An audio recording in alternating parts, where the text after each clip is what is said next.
Bismillah, alhamdulillah, wassalatu wassalamu ala sayyidina rasulillah sayyidina Muhammad ibn Abdullah wa ala alihi washabihi ajma'in. Kita ketemu bersama ya, MABIMS itu kesepakatan Kementerian Agama kalau bahasa di antara negara-negara Asia Tenggara, Indonesia, Brunei, Singapura, Malaysia menetapkan elongasi 6,4 ya, sama 3 derajat. Ini saya kasih tahu, elongasi itu ibaratnya kan standar yang ditetapkan untuk menentukan dia sudah masuk bulan baru atau tidak ya. Nanti kalau detailnya mungkin nanti bisa di searching aja, sekarang zaman Google ya. Kasihan juga saya ngejelasin takutnya pada jelimet ya, tapi intinya gini. Saya benar-benar tahu, mengikuti pasti bagaimana pemerintah melibatkan negara-negara lain untuk menetapkan secara itibai mazhab Syafi'i yang muktamad atau mazhab-mazhab yang umum di Indonesia, di Asia ini, memakai konsep-konsep imkan ru'yat ya, kemungkinan dilihatnya suatu bulan baru, ru'yatul hilal. Dan meskipun kemarin ada di Aceh terlihat 2,51 derajat, tetap tidak dikatakan sebagai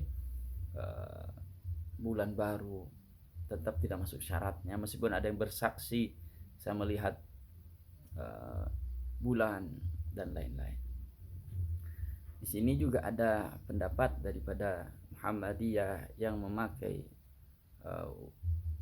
hisab global, perhitungan global yang pakai dengan pendekatan yang lebih maju lagi secara astronomi, yaitu satu bulan yang sama bisa dihitung secara hisaban.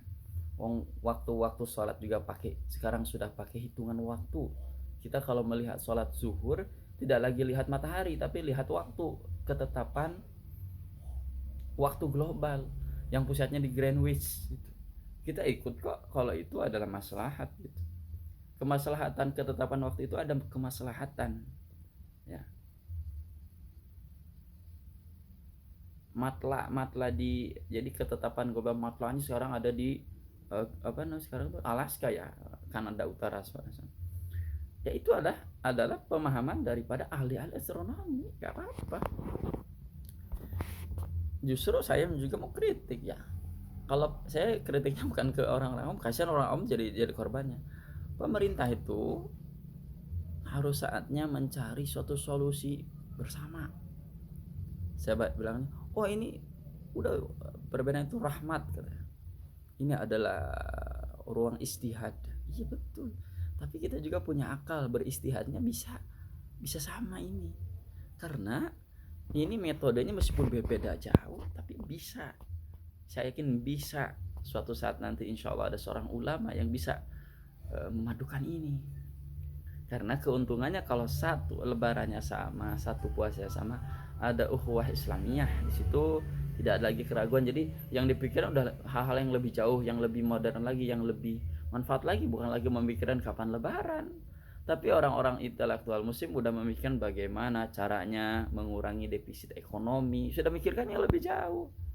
Bagaimana caranya mengurangi pengangguran, bagaimana caranya mengurangi kemaksiatan. Tapi bukan lagi memikirkan bagaimana besok lebaran atau enggak. Dengan ribetnya pakai semua teropong. Di Bandung itu ada, di Lembang ada Boska, teropong Boska, yaitu pendekatan astronomi, nautika dan lain-lain. Kenapa ulama, saya mazhab Syafi'i ya, kenapa kita nih keegoannya turunkan dulu. Kenapa kita ulama, oh kamu nggak belajar Fathul Mu'in, Fathul Wa'id, kita tuh belajar semua, itu kan bagian kita ya, dari mulai matan zubatnya ya, usul fikih yang mazhab Syafi'i semua lah. Dan bahkan Said Utsman bin Yahya menetapkan derajatnya 7, itu lebih parah lagi tuh. Jadi kita nggak ada yang masuk ini kalau 7 derajat. Jadi tapi saya simpulkan di sini ya, bisa loh kita berkolaborasi lah ya. Pemerintah itu turunkan egonya dikit aja. Jangan mentang-mentang kita mungkin kebanyakan NU ya, min Nahdlatul Ulama, ini lebih hati-hati, lebih waro. Nggak juga. Teman-teman kita di Muhammadiyah juga waro loh. Mereka matlahnya matlah internasional yang itu kemaslahatannya saya kira lebih bagus dan lebih manfaat daripada hanya setiap tahun diulangi lagi, geger lagi, nanti beda lagi, kemungkinan beda ya. Teropong-teropong itu teropong ya tahu saya, bukan saya meremehkan teropongnya Kemenag. Sehebat apa sih sama teropongnya Bosca gitu. Nah, teropong yang kecil itu. Nggak ada, saya bilang, orang-orang astronomi itu udah jauh lebih dalam, udah bisa melihat Mars, ya. Bukan hanya melihat bulan-bulan baru, ya Allah, bukan saya meremehkan. Eh, Istilah-istilah sumu, kalau melihat berpuasalah ketika melihat bulan, atau berhentilah berpuasa ketika itu isyarat-isyarat astronomi. Kalian itu harus menggali konsep ilmu-ilmu astronomi itu. Untuk gini, seandainya Rasul ada di zaman ini, mungkin Rasul nggak akan pakai kuda lagi. Rasul udah harus pakai Alphard, udah sesuaikan dong zamannya. Seandainya Rasulullah ada di zaman ini, mungkin Rasulullah nanti pakai sikat gigi dan odol, tetap pakai siwak tetap, tapi tetap pakai sikat gigi yang modern ini. Rasulullah mungkin nggak akan mungkin pakai onta dari Mekah Madinah. Kalau di zaman ini mungkin ya pasti mobil atau pakai pesawat, karena udah ditemukan sesuatu yang lebih efektif. Jadi jangan sampai keluasan ilmu fikih ini disempitkan gara-gara satu metode, mohon maaf, tradisional. Saya tidak sedang gelir adab kepada para ulama ashabu syafi'i, namun ini sudah ditemukan suatu metode yang sudah efektif. Wong kita setiap sholat asar aja ngelihatnya jam, nggak lihat dulu keluar, lihat bulan. Maghrib emang lihat bulan sudah terbenam? Tidak, dilihatnya jam internasional yang sudah ditetapkan oleh seluruh ulama dunia, mengikuti lah.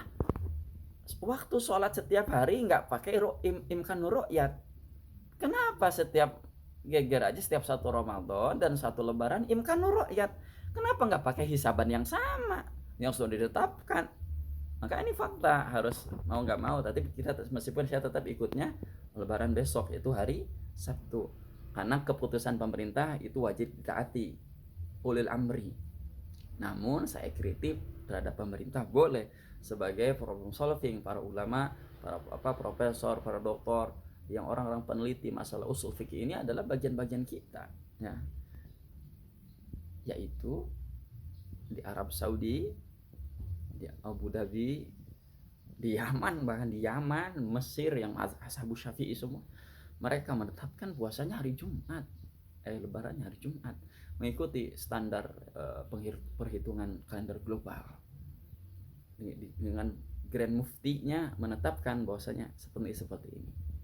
Oh Pak, ini Indonesia tidak seperti negara lain, Indonesia itu penuh dengan keragaman. Ya betul, tapi keragaman ini dimanfaatkan dengan hal yang lain dong. Jangan hanya debat di masalah waktu Idul Fitri.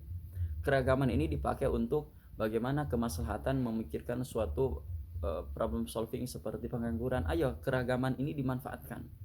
Bagaimana Muhammadiyah punya solusi terhadap pengangguran, solusi terhadap kemaksiatan dari NU juga, atau produktivitas keilmuan ulamanya.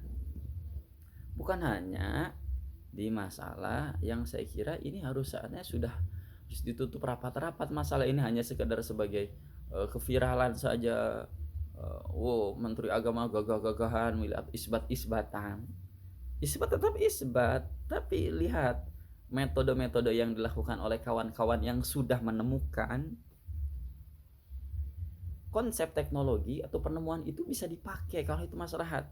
Kita tahu bersama, sebelum 1960-an atau sebelum ditemukannya konsep namanya operasi cesar, ya, bukan berarti saya menyetujui operasi cesar, itu hampir 90% orang yang tidak pernah menemukan ilmu operasi cesar ini, mereka tuh mati. Kalau nggak ibunya mati, anaknya mati, meninggal ketika melahirkan.